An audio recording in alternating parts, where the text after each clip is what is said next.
দর্শক কিছুক্ষণ আগে যেমনটি জানাচ্ছিলাম সহকর্মী সাব্বির আহমেদ তিনি আছেন ছায়ানটের সামনে, আমরা তার সঙ্গে যুক্ত হওয়ার চেষ্টা করছিলাম। এই মুহূর্তে আবারও ছায়ানটের সামনে যেতে চাই, সহকর্মী সাব্বির আহমেদ সেখানে আছেন। সাব্বির, গতকাল রাতে আসলে ছায়ানটের উপর হামলা করা হয়েছে, ভাঙচুর করা হয়েছে, আমরা সেটি জানি। এই মুহূর্তে আপনি আসলে সেখানকার কি পরিস্থিতি দেখতে পাচ্ছেন, আমাদের বিস্তারিত জানাবেন।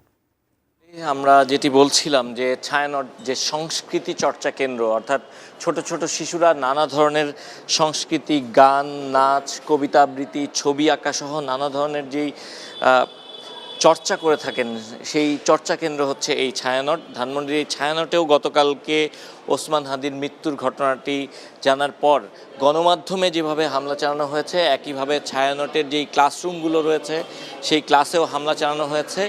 ছোট ছোট শিশুরা, শিক্ষার্থীরা আজকে তাদের নিয়মিত যে ক্লাসের অংশ পরীক্ষা সেগুলোতে আসার কথা ছিল, কিন্তু আজকে এই কিছুক্ষণ আগে সকালবেলা জানানো হয়েছে যে আসলে তারা কেউ এখানে মানে যেই ক্লাসগুলো রয়েছে সেগুলো স্থগিত করা হয়েছে এবং প্রত্যেকটি রুম ভাঙচুর করা হয়েছে। বিভিন্ন জায়গায় জায়গায় এই ভাঙচুরের আলামত এখনও রয়েছে। এখন তারা যারা ছায়ানটের কর্মীরা রয়েছেন তারা আসলে সব কিছু গুছিয়ে আনার চেষ্টা করছেন।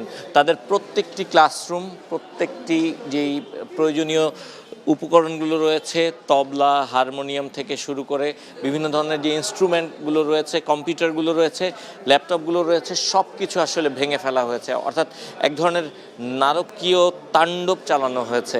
32 ইঞ্চি জেভিকো টিভি এখন মাত্র 15,000 টাকায়, সাথে পাচ্ছেন 3 বছরের প্যানেল ওয়ারেন্টি। এবং এই ঘটনার সাথে আসলে ছায়ানটের কি সম্পর্ক সে বিষয়টি আসলে তারা বুঝতে পারছেন না। যারা এখানে কর্মরত রয়েছেন বা যারা এখানে কাজ করেন তাদের জিজ্ঞাসা যে আসলে হাদির মৃত্যুর ঘটনার সঙ্গে ছায়ানটের কি সম্পর্ক, তারা জানতে চাইছেন। এবং দেখতে পাচ্ছেন পুরো অফিস বা পুরো ভবনের সব কিছু জায়গা, সবগুলো জিনিস আসলে এভাবে লণ্ডভণ্ড করে ফেলা হয়েছে। এবং গণমাধ্যমে যেভাবে হামলা চালানো হয়েছে ঠিক একই কায়দায় কিন্তু এই ছায়ানটেও হামলা চালানো হয়েছে। এবং কিন্তু আপনারা জানেন যে হাদির যেই প্ল্যাটফর্ম থেকে আসলে এই রাজনীতি করছিলেন, যে ইনকিলাব মঞ্চ, সেই ইনকিলাব মঞ্চ থেকে বারবার বলা হচ্ছে যে তারা কোনো ধরনের এ ধরনের সহিংসতায় তারা বিশ্বাসী না।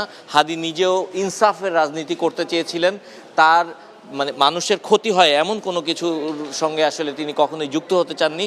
কিন্তু সেই হাদির মৃত্যুকে কেন্দ্র করে এ ধরনের একটি ঘটনা, এ ধরনের একটি ঘটনা ঘটানো হয়েছে। আপনারা দেখতে পাচ্ছেন পুরো জায়গায় আসলে যেই হামলা হয়েছে সেই ঘটনার আসলে স্মৃতিচিহ্ন বা সব কিছু আসলে এভাবে তছনছ করা হয়েছে। এবং এখানকার যারা শিক্ষার্থীরা ছিলেন তারা নিচে অবস্থান করছিলেন, আমরা তাদের সঙ্গে কথা বলেছি। তারা আসলে বাকরুদ্ধ এ ধরনের ঘটনা দেখে, এবং তারা একই সঙ্গে বিস্মিত, কারণ তারা আসলে কখনো কল্পনাও করতে পারেননি যে তাদের যেই শিক্ষা প্রতিষ্ঠানে এ ধরনের একটি হামলা হবে বা তাদের শিক্ষা প্রতিষ্ঠানে এভাবে ভাঙচুর চালানো হবে বা এ ধরনের কোনো ঘটনা ঘটতে পারে। পুরো ভবনটি জুড়ে আসলে এ ধরনের